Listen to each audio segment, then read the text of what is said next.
Hello, hello, and welcome to the video. Um, here I am. That's me.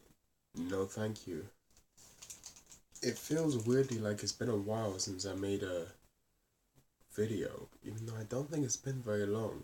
In fact, it's been like a day because I made a video about my Patreon yesterday, but that doesn't really count because I was more of like an announcement. But it wasn't an announcement, it was like an explanatory thing. So you don't understand. It was explaining my reasons for doing certain things. It wasn't just advertising. The advertising went on the main channel, but the only reason the advertising went out is because of I wanted to put the little thing on my Patreon, the little video that tells you, So, fuck's sake, now I need to blow my motherfucking nose. I don't even know where my fucking tissues are, because they always fall off this fucking tiny fucking shit.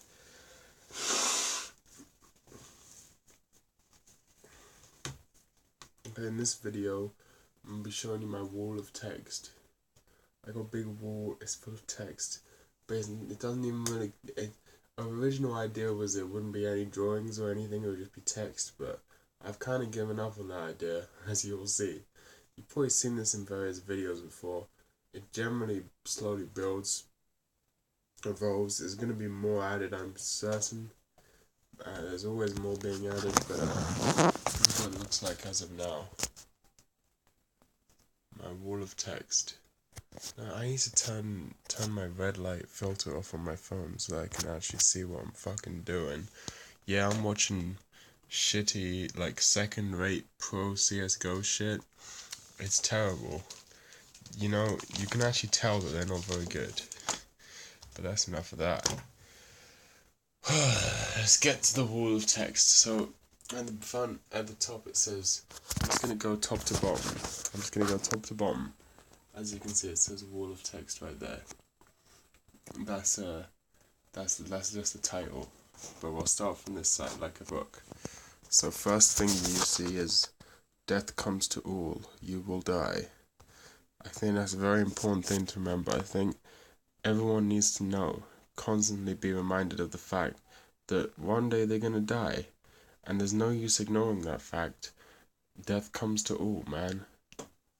A lot of people like to act.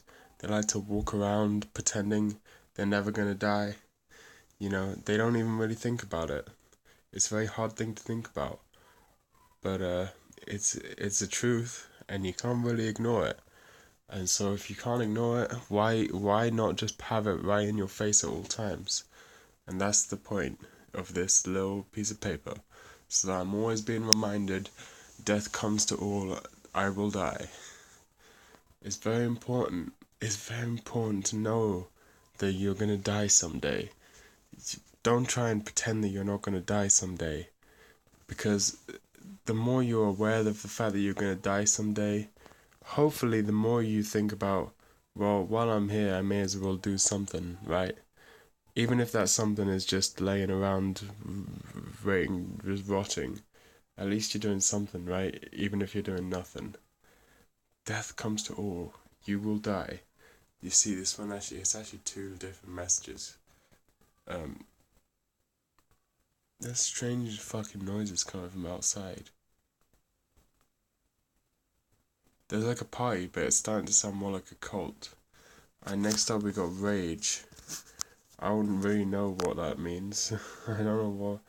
I think I wrote it when I was angry. I would just just rage, just pure rage. That's like my fuel a lot of the times. A lot of the times I can't really do anything. I'm just sort of emotionless, and the only thing that keeps me going is rage. That sounds very edgy and bad, but it's kind of true. Despite it being edgy, it's also true. Is it really edgy if it's also true? I guess that's for someone else to decide, because my wall, and I'll put whatever the fuck I want up on my wall, because it's my wall. Alright, next up we got this little bit, pun. It says good night underneath there. It was literally just a drawing that I did of something from the manga Oyasumi Pompon by Inio Asano. As there to remind me that it's very easy for people are monsters basically, and that it also looks cool. Except the third eye from the top, which I kind of fucked up, but that's cool. Anyway, I don't care. Um, it's just there to remind me of that book and to be like, yeah, that was something you read once. Aren't you cool? Alright. This be your own judge thing. I wrote this while I was on acid recently. That's gonna be a running theme. Um, I thought about how I often judge myself by other people's standards. So I should not do that. I should just do whatever I think is cool.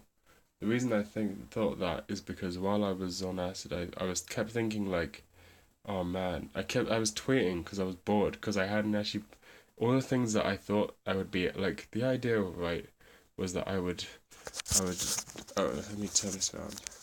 The idea was that I would just take the acid and then watch Blue Planet, which is like a David Attenborough documentary, but it turned out I was way too agitated to sit still and watch something, so I was just kind of bored because I couldn't focus on one thing for long enough, at least for the first couple of hours. So I was just thinking about shit, and I was tweeting a lot. I was tweeting a lot on my Twitter account that isn't linked to this personality, and I kept thinking about how like I kept tweeting stuff, and I was like tweeting stuff and thinking about what people think I'm cool for tweeting this. And I was like, why do I care about whether people think I'm cool? If I think it's cool, then it's cool. In fact, caring what other people think is cool is kind of the least cool thing you could possibly do. So then I was like, started thinking more about that. I was like, well, I really do judge myself by other people's standards a little too much. I don't think you can stray too far from that. I think the less you judge yourself by what other people think, or the less you, because you can never really know what other people think. So the less you think about what other people think of you, probably the happier you'll be. And so I ended up just with being like, I need to remember this. This is a very important thing. I need to remember that I shouldn't judge myself on what other people think. I should just be my own judge. So I wrote down be your own judge. And then while I was writing it, I was like, I could summarize. I remember I was on acid, so I was like, I could summarize this in just the first word. I could have just written be, just simply be. Don't worry about shit, just be. So that's why it's in brackets, because you could technically just say be. But yeah, I don't know about that anymore. I think it's probably a good thing I wrote be your own judge and not just be. But I like this in brackets because it reminds me of that time. This is going to be a running theme because I did like 4 of these while I was high. Alright, next up, we're going to... Oh, I guess this Let's All Love Lane is up there, right? I mean, that should be obvious, right? This is just to show my love for Lane. This is really the Lane wall. These are all ripped out pages from the Lane art book. This one's fallen off my wall, which is why there's just sticky bits there. No poster, but yeah, they're all bits from the Lane art book. And as I predicted, my camera's dying, so it's time to plug myself in. I've been thinking about whether I should start recording these on my DSLR, because I have this DSLR that I've had since I was younger. And I mean, even when I was younger, I actually paid for it with my own money. Not all of it. I paid some of it, and my dad paid for some of it. It was like a birthday present. We like split the costs. I never use it for anything really. I've used it for a couple videos, but I mostly had it for cardistry, because back in the cardistry days, you couldn't get away with not using a DSLR. People were very... How do I explain it? If you didn't have a DSLR, if your video was low quality, you would definitely get called out for it. You couldn't get away with that shit. So I bought a DSLR to fit in, which was, on the one hand, it's a DSLR, so it's kind of a good thing to have. On the other hand, I probably shouldn't have pandered to that shit. But on the other hand, it does make sense, because back then phone cameras weren't as good as they are now. Like even this phone's a few years old, and this camera definitely isn't great, but phone cameras back then were even worse, so it's probably a good thing that I ended up getting it for those videos. I did get some recognition from it, and at least I learned how to do photography and cinematography and stuff because of it. So I guess it wasn't all bad, and it kind of all worked out in the end. Why was I talking about that? Something about Lane. I don't know how I got onto that, but anyway, let's all love Lane. That's just because I love Lane, and we need to remember that from time to time. Alright, this too shall pass. If you don't remember, if you don't know the reason, the history behind this phrase, let me explain it to you. So the story goes that there was some what are they called, sheikhs, like a Middle Eastern ruler. It doesn't really matter that he was Middle Eastern, but some guy, some king of some kind, asked his like court philosopher or whatever. He was like, I want to put a mosaic on my wall that will always be true. I want a phrase that will always be true, so that I can look at it and it will always be true. And then he was like, he went away and he thought for a bit, and then in the end he came back with this too shall pass in whatever language that they spoke. This too shall pass is said to be the phrase that makes happy people sad and sad people happy. And it's also, again, it is actually true in every circumstance. There's only really one thing you can guarantee, which is, well, maybe not one thing you can guarantee, but things pass, and that's an important thing to remember, so you don't get trapped in your own hubris. If you're depressed, if I'm depressed, I can look at that and I can be like, this too shall pass. If I'm having a bad time, I can be like, yeah, you know what? Everything's passed before this too shall pass. If I'm having a really good time, I can remember that this isn't going to last forever, so I better make the most of it while it's still here, because this too shall pass. And I think it's a very important message, at least for me. Not that actually having the sign on my wall really does anything, because it just sort of blends in after a while, but I think it's a good message. Of all the things I could have put on my wall, that's a good phrase. Here's another acid one. There is no tyranny in the state of confusion. This is actually from something called Discordianism. I was reading a book called the Principia Discordia, which is, I really don't even know how to begin to explain it. I guess you could say it's a religious text, but it's not really. I would highly recommend just checking it out. You can find a PDF for free online very easily, and I would highly recommend reading it. And this is just a quote from that book. There is no tyranny in the state of confusion. The whole book is full of random quotes like this, and if you think about it, it does make sense. It's talking about how people like to be, how do I put this? Confusion is generally not something that's sought after. People don't like to be confused, but at the end of the day, if you're talking about states, that's the only state where there's no tyranny. If everyone's confused, you should just embrace that confusion. Why not? It's just a kind of a random thing that we've decided that being confused is a bad thing. It doesn't actually make sense. I quite enjoy feeling confused. So there you go. There's no tyranny in the state of confusion. I'll get back to that in a second, the whole Discordianism thing. Okay, next up is Noided. Obviously, this is a Death Ghost reference. I would consider myself a pretty noided person.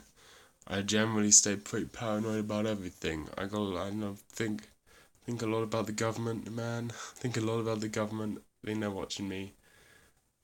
I generally stay noided, and that's just a reminder for me to stay noided. And don't forget that, because if you get comfortable around people or entities, they will fuck you over 100% of the time.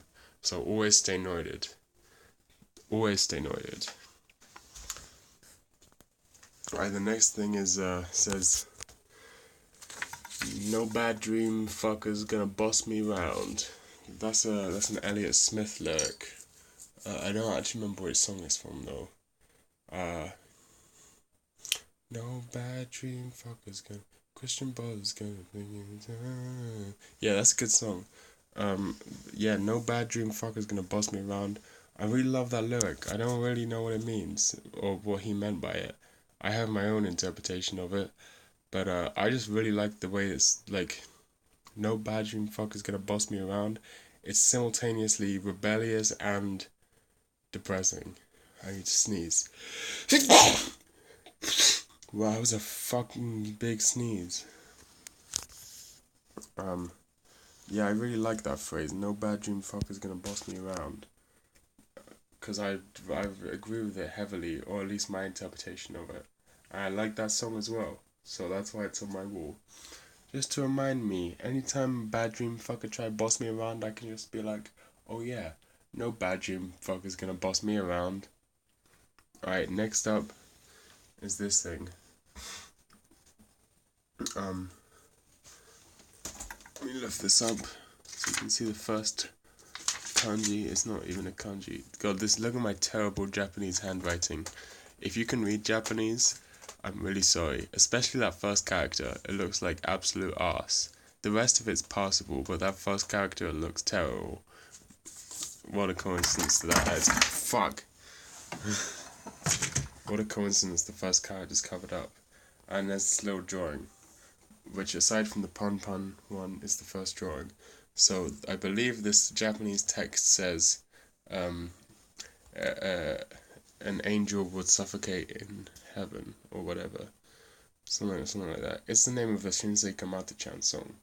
An angel would suffocate on earth, or an angel would drown in earth, something like that. Which, yeah, it's cool.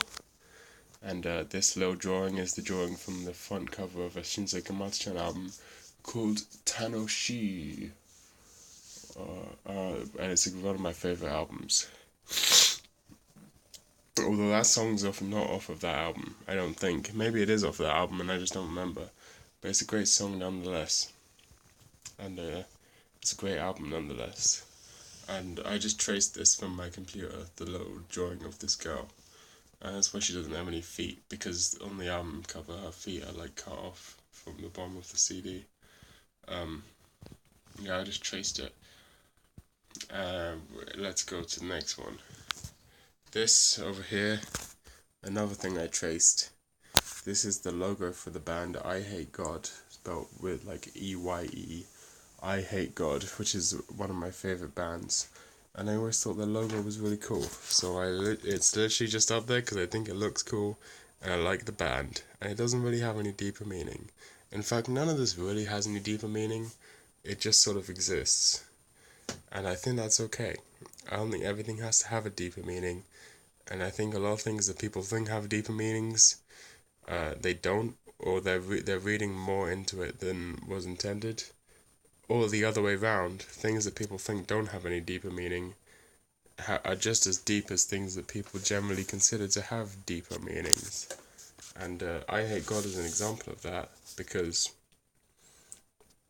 their songs are really good, but they said in an interview most of them are just made as like a joke and they don't really mean anything. And that's cool.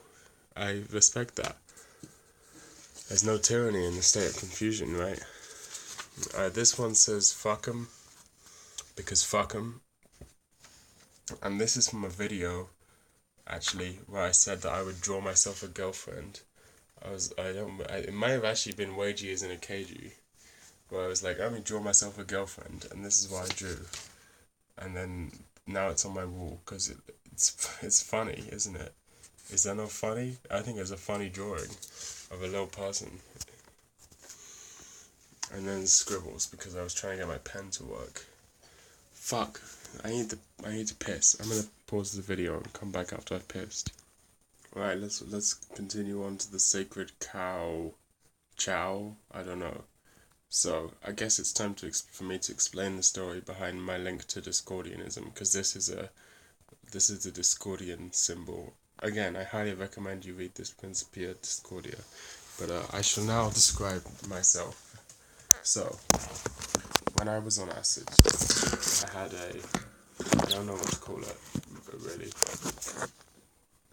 A vision? That sounds pretentious. I was on acid and I tripped balls, because that's what you do when you're on acid. And while I was like, I had most people's experience when they do this is like, they feel a sense of oneness and connection to everything and they become hippies and shit. Whereas for me, as not a hippie and as someone who hates hippies, I had basically the complete opposite thing. While I was peaking, I had this, I don't know, I felt like the most alienated. It wasn't a bad trip. That's the weird thing. You might imagine this was a bad trip, but I ought to keep checking because for some reason my shit stops recording randomly sometimes. But yeah, it wasn't a bad trip. It was actually pretty good. But I felt very alienated, alone. I was surrounded by pure bleached whiteness, and I saw the goddess of chaos, Eris herself, and she seemed to be getting some sort of sexual pleasure out of my suffering, and then I sort of understood it, like, whoa man, chaos man, and I was like, where have I heard this before? And I remembered there's this thing called Discordianism, where I can't begin to describe it. It's sort of like it's the magnum opiate of Malaclips the Younger.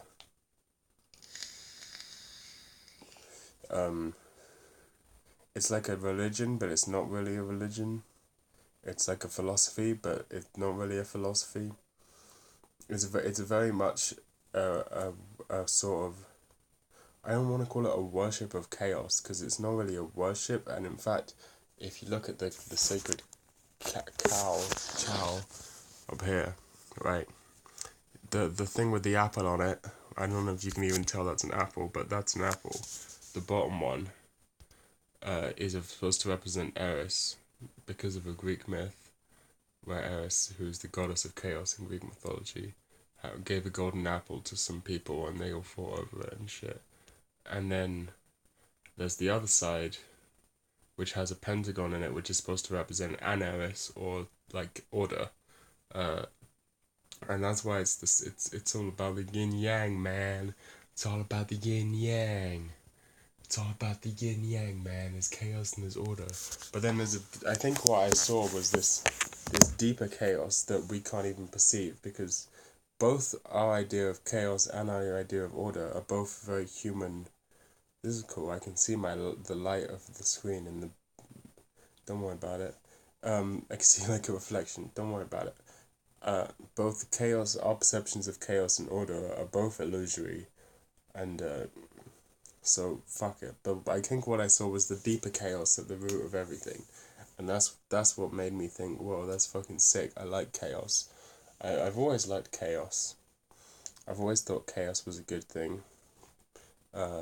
People tend to get very interested in the order of things. People tend to get very interested in like how important it is to have order.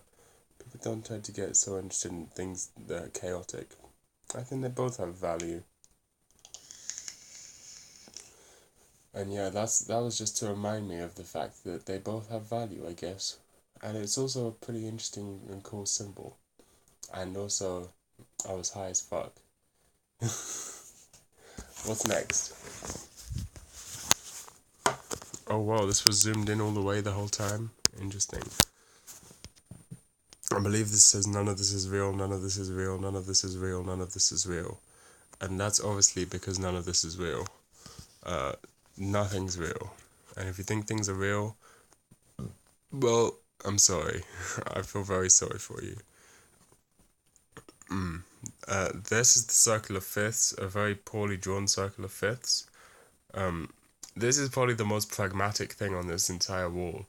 This is literally just something that's helpful to me when I'm making music. The circle of fifths has a lot of uses with music theory and music composition. I can't begin to explain it because I don't really understand it that well. I'm not an expert. If you want to know how useful it is, you should probably just look it up yourself. But essentially, it's just every step on the circle going clockwise goes up a fifth, and every step goes down a fourth, going this way around the circle, and counterclockwise, anti-clockwise. And that's useful. So that's just there for me to remind, so that I can just look at it when I'm making music. And it's purely pragmatic and serves no deeper purpose. This one, don't settle for good enough. That's just a reminder. That was when I was making No Thank You Doesn't Laugh. I put that up there so I could remember that I should actually work hard on things and not just settle for, it's good enough. I should probably actually finalize it and make it good. Which I sort of did for some songs. But I think that's a useful message. I shouldn't settle for good enough. I should actually try and make things good. But also, I don't really care. So, it is what when it's appropriate, it's appropriate. When it's not appropriate, it isn't appropriate. Crumpets on toast. Crumpets on toast is just gonna have to remain some sort of mystery to you guys. That's the sort of thing that will only ever make sense to me, and that's okay. I think you're just gonna have to be okay with crumpets on toast being something you will never fully understand. And of course, the finale. Give a fuck about a bitch. Because do I give a fuck about a bitch? I don't give a fuck about a bitch. And you can see it's got cool things on it. It has an upside down A, has crosses, it has all sorts of shit. And that's how you know it's cool. The O has a dot in it. About has a lowercase a for some reason. I don't think that was on purpose. But there you go, give a fuck about a bitch. Cause out here, we don't give no fucks about no bitches. And I believe that's the end of the wall of text. This is bits of paper that may become walls of texts eventually, but not right now. And this was originally going to be on the wall of text. This is another Discordian thing, but I realized I'd gone a little overboard with the Discordian things, and so I didn't put it up there. There's two arrows meeting at a point. Don't worry about it. Do your own research. So there you go. That's my wall of text. Explicated. Maybe I will do an entire, slowly tour my entire bedroom from top to bottom, going all the way around. Maybe one day I'll explain this painting to you, and these screens and this little guy. Have you ever even noticed this little guy? Only true deep lore and people don't know who this is. Look at this guy. He's clearly a straight up fucking gangster. Look at him. Look at his eyes. He's fucked. He's clearly fucked. I'll put him back up there. My guy is clearly fucked. There's shits everywhere. There's this thing now. This is the thing now that's in my room. God knows God knows what it is. I use it as a walking stick sometimes when I'm being wizened and shit. When was the last time you was wizened? Please explain. Please let me know. When was the last time you was wizened? In the comment section. When was the last time you was wizened? I've stopped going to a vape shop to buy my vape liquids because it's too far away. Instead, I just go to the corner shop, and they don't something about them. They taste a little soapy, a little bit like laundry, a little bit like laundry, and they don't have as nice. They're not satisfying somehow. Like the clouds aren't as big. That has something to do with. I don't really understand how vapes work. Apparently, vape liquid has like VG and PG, two components, VG and PG, and apparently I don't really understand it, but when you have one of them higher, it makes a bigger cloud, and if you have one of them higher, it makes it more harsh on your throat. I don't really understand how any of this works, but hey man, I just live here. I'm not done. There's no tyranny in the state of confusion. Yeah, I'm just trying to get by. It costs about the same amount, but technically it costs less because I don't have to get the bus to go to the nearest vape shop. I could technically walk, but then I'm spending my time, which is also spending something. So in the end, I figure why the fuck not just go for the cheaper option, the closer, more convenient option, because it's not like I chose to be this way. I was just born. I just live here. Yeah. What else has happened in my life that I can update you on? Oh yeah, I didn't really want to show this on YouTube, but at the same time I don't give a fuck. I got some new Pept. It's like a nootropic. Doesn't seem to really do anything. At first I thought it was doing something, but I think I was actually lying. So I had lion's mane, which is like a mushroom nootropic, which was cool. I didn't realize that the thing is, it's expensive, whereas this Noopept is really cheap. But I think one time I combined them, and it was really effective. It actually, for the first time, I actually noticed an effect on my cognitive abilities when I combined them.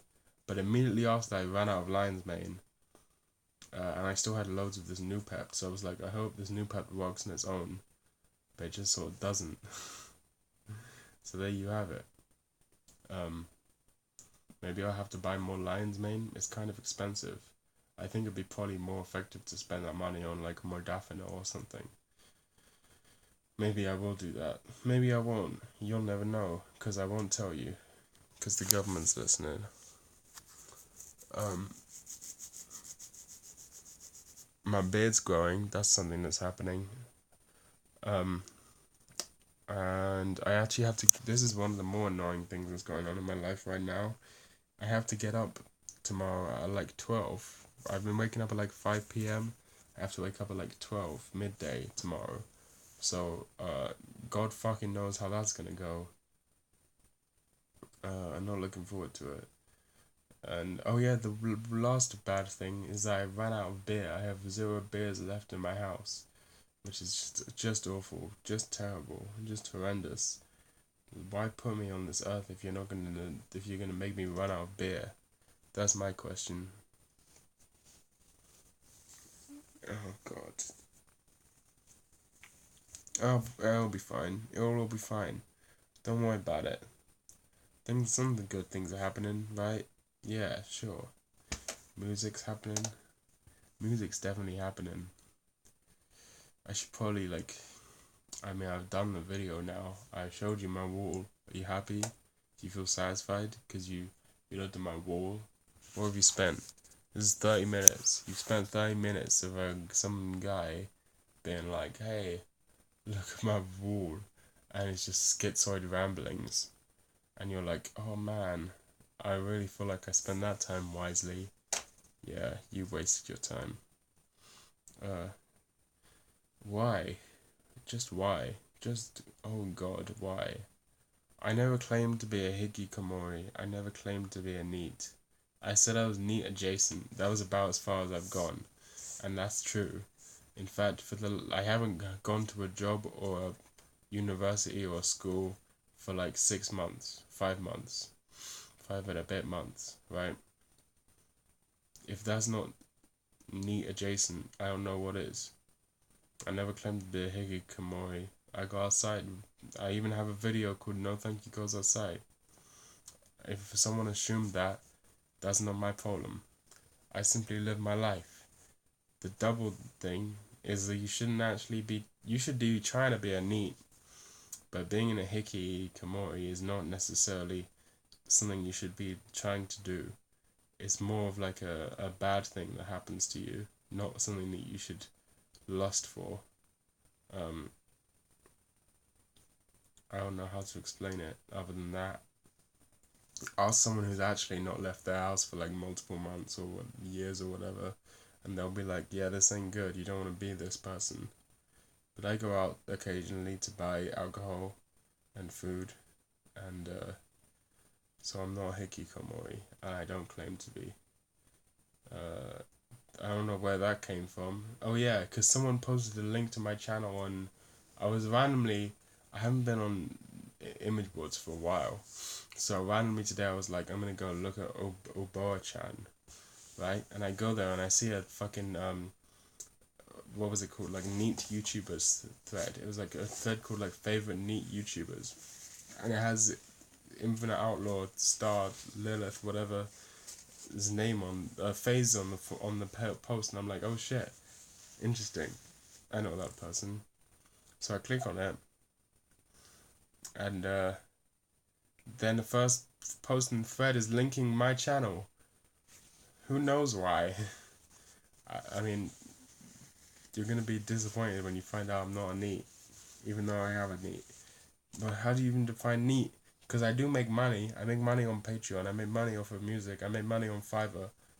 Do those count as my job? Does it not count as my job until I make over the threshold where I have to pay taxes? Is that where it happens? Who knows? Who goddamn knows, man? Who goddamn knows? I think that's the video.